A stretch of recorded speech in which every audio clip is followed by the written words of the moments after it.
Halo Nita, Halo, selamat pagi. pagi. Pagi, waduh seneng nih ceria lagi ya. Iya. Ah, Wah, gimana? cerah soalnya nggak hujan Iya, jadi panas ya sekarang ya. Mudah-mudahan nih hujan buatannya sudah tidak dibuat lagi ya, iya, karena udah panas. deg-degannya tuh banjir kalau sudah hujan. Oh gitu ya. Mm-mm, Kali ini memang temanya sangat bersahabat dengan masyarakat ya, khususnya benar, betul. masyarakat yang sering terkena dampak bencana, diantaranya banjir ya. Iya, Baik, betul. Nit, untuk mempersingkat waktu, silakan dipandu. Namun kita undang juga pendengar ya, Nit ya. Betul, betul, betul. Silakan ada yang bertanya di SMS Pro 4 di 0812 1124 928. Baik, Nita langsung dipandu. Terima kasih rekan TI sahabat Iptek. Selamat pagi, saya Amranita. Pagi ini dari studio Mini Iptek Voice di kantor Kementerian Riset dan Teknologi, Jalan MH Tamrin, Jakarta, Gedung 2 BPPT lantai 8. Selama 30 menit kita akan berbincang bersama Bapak Heru Widodo, Kepala UPT Hujan Buatan BPPT. Halo, selamat pagi Pak Heru. Selamat pagi, Bonita. Ketemu lagi nih Pak, senang sekali hujan buatan ternyata sudah bisa memberikan banyak solusi untuk bangsa Amin, ini. amin. Dan sahabat IPEK, Anda yang ingin tahu seperti apa hujan buatan itu? Apakah hujan buatan mengatasi kekeringan, banjir, atau semuanya? Bagaimana mekanismenya? Silahkan, seperti tadi disampaikan rekan Teis, 0812 1124 928 kami buka. Jadi memang banyak sekali bagaimana sebenarnya langkah-langkah yang bisa dilakukan untuk mengatasi banjir di beberapa kawasan. Apakah menanam pohon, membangun waduk, tadinya hanya 14 buah, tapi sini sudah ada tadinya 14 buah, tapi sekarang justru malah makin banyak rumah. Nah, apakah harus dengan gorong-gorong? Ada juga yang dengan sistem pengairan biopori begitu katanya, macam-macam caranya. Nah, kalau yang ini ternyata dengan hujan buatan. Bagaimana Pak Heru? Apa yang menjadi pertimbangan dilakukannya operasi hujan buatan untuk mengatasi banjir? Saya pikir hujan buatan itu untuk mengatasi kekeringan saja. Ternyata bisa untuk banjir. Peristiwa kemarin waktu banjir besar di Jakarta, cerita dong Pak, bagaimana kemarin ceritanya kok bisa jadi solusi begitu? Oke. Jadi saya tegaskan kembali bahwa TMC ini bukan yang utama. Iya. Jadi mainstreamnya tetap mengenai masalah sumber daya air. Jadi mengenai masalah pembangunan waduk, gorong-gorong, termasuk drainase, pembuangan sampah yang jangan sembarangan, termasuk juga penanaman pohon dan sebagainya. Itu mainstreamnya. Mainstream tetap. Jadi TMC ini atau teknologi modifikasi cuaca hanya sebagai langkah alternatif saja. Iya. Salah satu dari usaha yang dilakukan untuk mengurangi banjir di DKI. Jadi kemarin kita sempat melakukan kegiatan ini 33 hari. Iya. Kita mulai tanggal 26 Januari. Jadi setelah banjir besar tanggal 17-18, Iya. itu kita Tanggal diminta. keramat tuh ya, Pak, ya? Keramat itu. Jadi kita diminta oleh Pemprov DKI dalam hal ini untuk melakukan kegiatan TMC ini di wilayah DKI.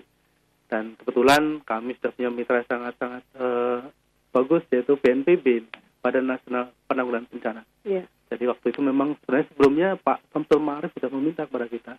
Kita sudah jauh hari sudah kita siapkan sebenarnya. Pak Heru kalau memang nanti dibutuhkan TMC siap saya bilang. Jadi memang sudah kita sosialisasikan ke Pemerintah DKI dan sebagainya, dan baru nyambung istilahnya itu baru tanggal 26 akhirnya kita mulai setelah ada isu ada banjir besar ya. Iya. DKI mau tenggelam waktu itu. Betul. Jadi masyarakat sudah mulai bingung dan sebagainya. Nah saat itulah 4 hari menjelang tanggal 27 Pemprov DKI kirim surat ke BNPB untuk minta TMC ini untuk mengurangi atau meredistribusi curah hujan sehingga banjir. Iya. Lalu kami siapkan dan tanggal 26 kita mulai. Akhirnya setelah kami bekerja tanggal 27 aman. Ya. Mekanismenya sebenarnya seperti apa Pak Heru? Kok bisa hujan, judulnya hujan buatan, tapi ternyata justru mengatasi banjir itu sendiri? Ya. Mau tidak mau semuanya ini masalah awan ya. Awan. Jadi hanya strateginya yang kita rubah ya. Kalau kita mengisi waduk itu strateginya kita menghujankan awan-awan yang ada di seputaran waduk dan awan-awan yang mau masuk ke dalam waduk. Iya. Nah kalau yang ini di DKI ini adalah kita sebenarnya hanya mengurangi, jadi tidak menghilangkan sama sekali hujan. Jadi kita dengan ada namanya metode jumping process, itu kita menghujankan awan-awan yang kita anggap ekstrim itu di luar target area. Nah kemarin itu bukan kebetulan di seluruh Jawa itu hampir semua itu banjir. Iya, baik betul. di Pandeglang, di Serang, di Bandung, di di apa, Citarum dan sebagainya sampai ke Cirebon dan sebagainya. Iya. Jadi kemudian kita rombah sedikit. Sebenarnya kami waktu itu merencanakan hanya khusus DKI. Akhirnya Pak Samsul minta hampir Jawa Barat secara keseluruhan. Iya. Sehingga hujan-hujan yang awan-awan yang ekstrim tadi kami hujankan di laut awal-awal. Iya. Namun begitu sudah mulai jalan, kita sudah mengirim orang untuk melihat kondisi real di lapangan. Misalnya di daerah Pelabuhan Ratu sudah aman, kita hujankan di Pelabuhan Ratu. Lalu sebagian mungkin di waktu pertama sekitar 10 hari di daerah Citarum sudah bagian hilirnya sudah mulai aman, kita hujankan di situ dan sebagainya. Ya, yang jelas Jakarta hujan, tapi hujannya tidak ekstrim, jadi hanya sporadis dan singkat-singkat lah, seperti itu. Iya, iya. Jadi sahabat Impact, kalau Anda ingin tahu seperti apa atau mungkinkah juga bisa mengatasi daerah tempat sahabat Impact sekarang tinggal, misalnya di daerah yang kering, bahkan bagaimana hujan buatan ini mekanisme kerjanya, atau apakah bisa juga dilakukan di tempat sahabat Impact tinggal, Nusa Tenggara Timur misalnya yang kering sekali dan daerah tertentu, silahkan. Kebakaran hutan Palangkaraya yang sering sekali, silahkan sampaikan pesan Anda 0812-1124-928. Pak Heru, kalau melihat mekanisme tadi menggeser awan begitu ya Pak ya, awannya dipindahkan, hujannya dipindahkan begitu. Nah sebenarnya untuk prosentasenya tadi seberapa besar teknologi modifikasi cuaca dapat meminimalisir dampak dari bencana banjir tadi? Kalau dilihat sudah ada analisanya sekian, harusnya kalau misal kemarin tidak ada TMC begini loh, kemudian setelah dilakukan perbedaannya seperti apa? Oke. Jadi saya tegaskan kembali bahwa TMC ini tidak memindahkan awan. Memindahkan awan ya Pak ya? Jadi awan-awan yang mau masuk ke daerah rawan banjir itu kita hujankan duluan. Oh, didahulukan. Iya, didahulukan dengan metode jamming proses. Dan kemarin kami juga menerapkan ada metode kompetisi ya. Kita mengganggu awan-awan yang mau tumbuh besar di DKI, kita ganggu supaya tumbuhnya tidak terlalu besar dalam hal ini. Iya. Sehingga dua metode ini kita gabung. Dan kalau dari hasil penelitian itu, satu metode itu bisa mengurangi hampir 30%. Jadi kalau dua metode ini, logikanya akan lebih besar. Namun terus terang sampai hari ini kita belum ada evaluasi yang apa istilahnya, yang komplit ya dalam hal ini. Kita sudah ada evaluasi kecil-kecilan dengan data TRMM gitu ya. Iya. Namun demikian yang evaluasi yang menyeluruh itu terus terang belum melakukan. Namun yang jelas dari 33 kami melakukan, sempat memang beberapa hari DKI ada banjir ya sebenarnya. Iya. Tanggal 12 kalau nggak salah, itu pada saat itu pesawat kami baru inspeksi. Jadi kita nggak ada penerbangan waktu itu, Hercules kami, sehingga muncullah banjir pada saat itu. Sempat juga kalau nggak salah tanggal 6 itu hanya di daerah Tamrin itu. Memang curah hujannya sangat tinggi, itu memang terus terang anginnya itu berbalik. Iya. Kalau pada musim penghujan biasanya dari baratan gitu, dari barat daya, barat laut, lalu barat gitu. Tiba-tiba berbalik dari timur. Nah dari timur memang terus terang kami waktu itu agak kesulitan karena memang daerah timur sudah banjir semua juga. Iya. Lalu yang kedua, awannya itu terlambat. Jadi mulai tumbuh itu baru jam 3, jam 2 ke atas gitu.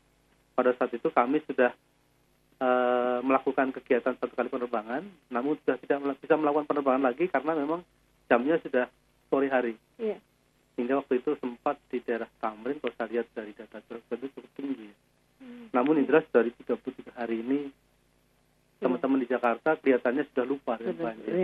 Akhirnya tanggal 27 Februari kemarin, kita stop karena BNPB menganggap bahwa sudah cukup karena memang puncak hujannya itu kan di pertengahan Februari. Dan sudah kita geser sampai tanggal 27, harapan kita sudah tidak banjir lagi. Kita pindah ke Bengawan Solo dalam hal ini. Dan sekaligus karena Bengawan Solo di sebelah timur dan memang awan-awannya itu anginnya itu dari barat, kita juga mengamankan Merapi sebenarnya. Waktu itu seperti itu pola pikirnya. Ternyata kemarin beberapa hari lalu banjir lagi. Itu tidak terkira juga seperti itu. Iya, Pak, sebenarnya di awan itu cara mengganggunya bagaimana Pak? Maksudnya diberikan apa? Kemudian kok bisa terganggu sistemnya? Oke. Jadi kalau yang jamming proses itu, kita memasukkan bahan semai itu yang besar butirnya lebih besar dibanding yang ada di alam. Ya, proses tumbukan dan penggabungan lebih cepat. Begitu kita tabur di awan yang memang saat itu memang sudah matang, itu Iya. kita hitung dalam waktu menit lah gitu, nggak nyampe 1 jam sudah hujan. Ya, hujan. Ya, sehingga Gerakan. mereka langsung hujan waktu itu di laut ya, yang banyak ya. Karena memang Jawa secara umum, Jawa Barat sudah banjir saat itu.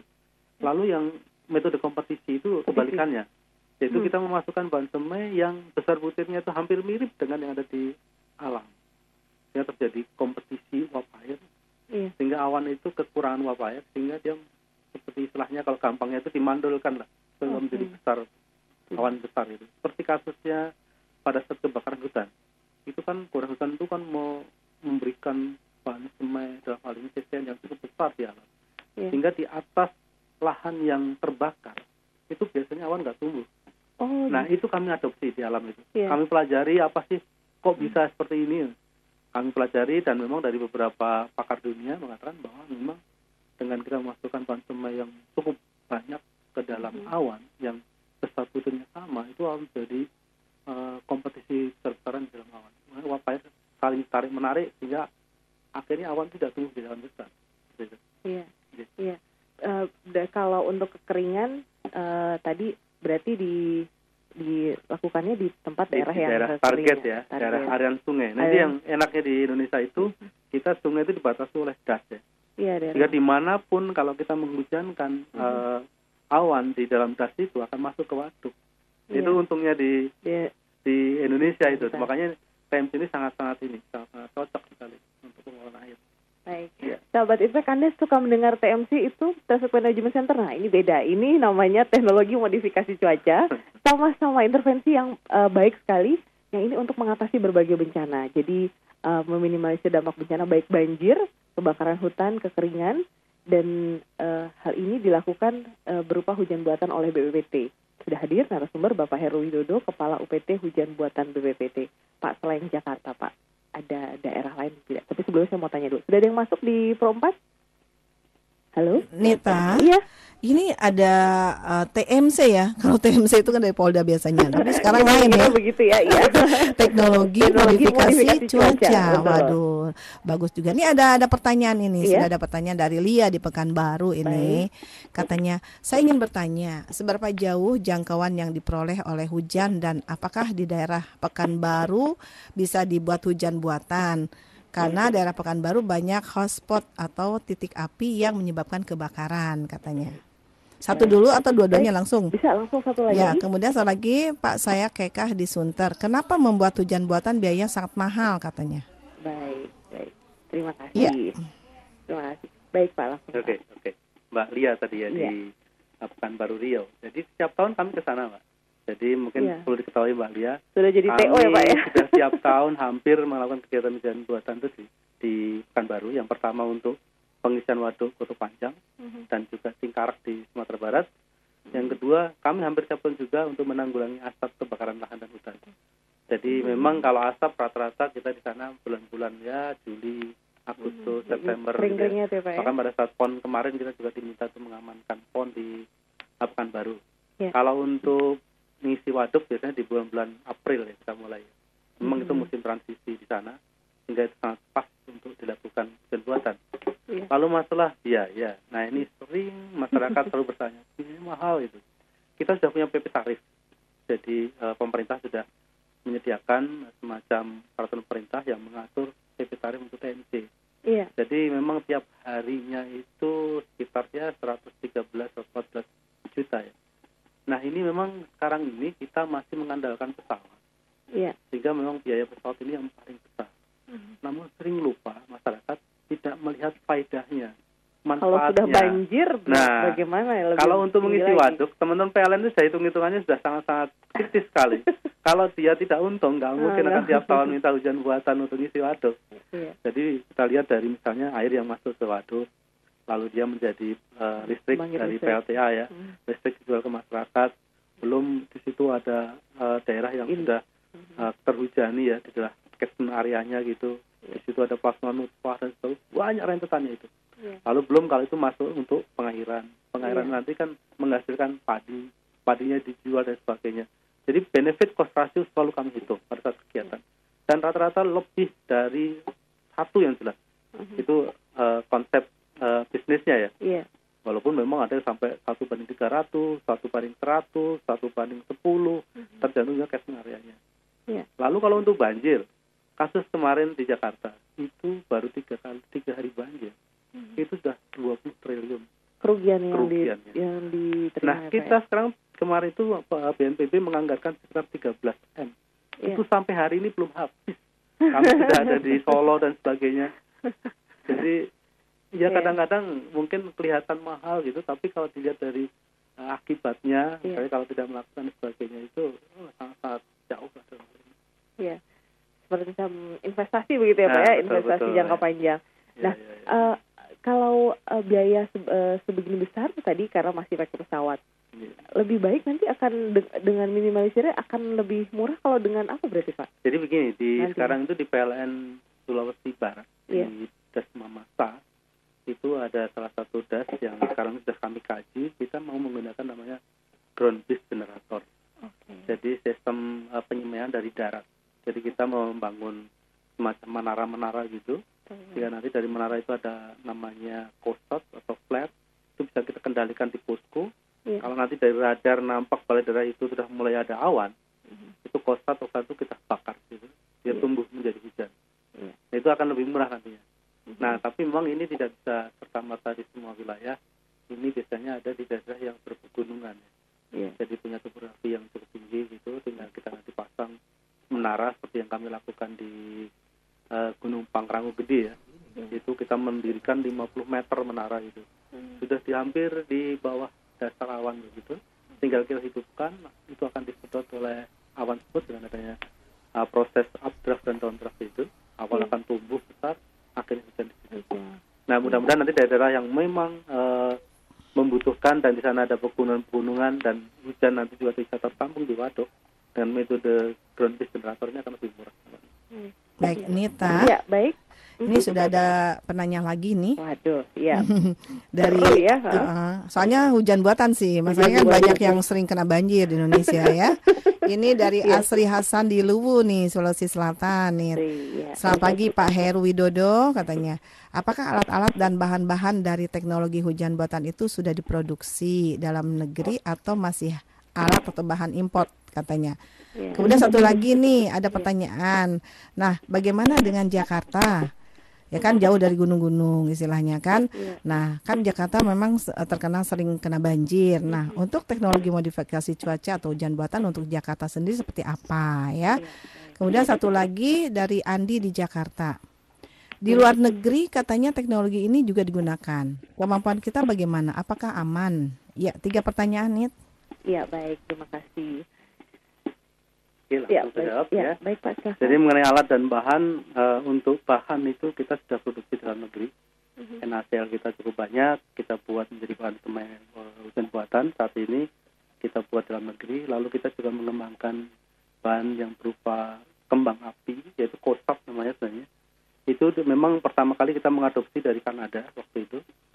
Setelah kami pelajari, pokoknya kita bongkar lah apa sih isinya. Dan saat ini kita sekarang sudah bisa memproduksi.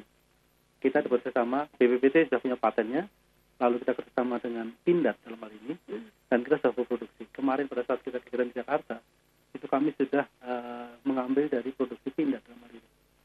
Jadi kalau mengenai mata bahan, kalau alat di sini lebih banyak alat-alat yang memang masih import ya, karena kita menggunakan kalau pesawatnya udah dalam negeri, sudah bisa bikin sendiri. Ada radarnya, kita belum bisa membeli radar. Mungkin teman-teman dari PT Inti yang sudah mulai mencoba untuk merakit dalam hal ini. Lalu ada teodoli dan sebagainya untuk mengukur arah dan kekuatan angin, memang masih dari luar juga alat-alatnya ya, sebagian besar ya. Lalu mengenai Jakarta yang jauh dari gunung, Jakarta gunungnya ada di Pangrango Gede.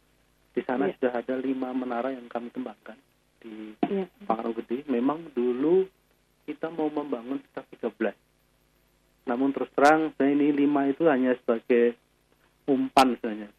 Bagaimana DKI bisa menangkap ini, ya nanti 13 itu bisa dibangun, dan yang bangun bukan BPPT semua maksudnya gitu. Namun terus terang belum dapat respon dalam hal ini. Jadi dulu kami berpikir tidak hanya di Pangrango Gede, di Gunung Salak dan sebagainya, dengan strategi untuk menghujankan sebelah kanan gunung, kiri gunung, sebelah selatan atau utara, itu yang sebenarnya mau kita ini. Baik. Yang terakhir Pak, kalau di luar negeri itu sudah pernah dilaksanakan. Apakah aman sebenarnya hal ini dilaksanakan di Indonesia? Sangat-sangat aman. Jadi memang bahan semai kita bahan semai yang ramah lingkungan. Di luar negeri banyak sekali juga dilakukan kegiatan hujan buatan ya. Banyak operator. Memang tidak semua negara. Nah, Indonesia beruntung pada saat Pak Habibie dulu meminta salah seorang stafnya itu untuk belajar PMC ini di Thailand. Ya akhirnya sekarang kita punya teknologi ini. Nah, mudah-mudahan teknologi ini pun lama-lama akan kita gunakan hampir di semua bidang. Dulu kita hanya menambah curah hujan, kita kembangkan menjadi untuk penanggulangan asap kebakaran kita, dan sekarang untuk mitigasi banjir. Baik, ini sudah ada penelpon ini. Baik, silakan langsung. Penelpon kita terima dulu. Halo, selamat pagi. Selamat pagi. Selamat pagi. Selamat pagi, Pak. Ya, silakan Nita dipandu nih, ada penelpon. Baik, langsung Pak dengan Pak Heru Widodo. Dengan siapa saya bicara, maaf? Iya, dari Gunawan di Matraman, Mbak. Baik, silakan langsung Pak Gunawan. Baik, terima kasih. Pak Heru, selamat pagi. Selamat pagi, Pak Gunawan. Iya, Bapak tertarik mengikuti sudah dari tempo hari diangkat. Ada 2 pertanyaan, Bapak. Yang pertama, buat masyarakat DKI yang digunakan teknologi ini, berasa nggak bedanya 30% sudah ketolong ini gitu, maksudnya sudah terkurangi dengan ini atau belum Pak, maksudnya dibandingkan dengan ini kalau hujan yang sekarang ini selama tempo hari mendekati nanti 2 bulan ya Pak ya, itu ini karena efeknya sudah ada teknologi ini atau belum. Nah itu yang pertama Pak. Yang keduanya 30% itu mengapa ya Pak, maksud saya kenapa nggak dibuat saja sampai mendekati 100% Pak, kalaupun enggak ya 90%, sehingga lebih ke tidak sampai bikin banjir misalnya gitu ya, atau apa yang lainnya gitu. Apakah juga pengaruh biaya kalau 30% sekian M, kalau 90% tinggal dikali 3 gitu. Itu nggak Pak kira-kira? Nah, itu saja. Terima kasih. Selamat pagi. Baik. Sudah dijawab ya sama Pak Widodo? Silakan dijawab. Baik. Kemudian ada pertanyaan lagi SMS satu lagi nih. Pertanyaan SMS, baik. Ya, ini dari Panca di Jakarta. Berapa persen akurasi keberhasilan pembuatan hujan buatan ini? Katanya apa saja faktor-faktor keberhasilannya, dan mengapa kemarin-kemarin Jakarta dan daerah-daerah di Jawa masih banjir juga katanya itu. Silakan. Baik. Oke, terima kasih. Jadi mengenai Pak Gunawan, mungkin ini duanya saling berkait ini ya. Iya, persis. Jadi itu kan 30% itu dari hasil kajian. Namun demikian kita bisa melihat begini. Memang tujuan kita kemarin itu tidak menghilangkan sama sekali. Mengeringkan Jakarta begitu ya Pak ya. Kasihan Jakarta nanti kalau kering kerontang, nggak ada hujan selama sekian bulan gitu.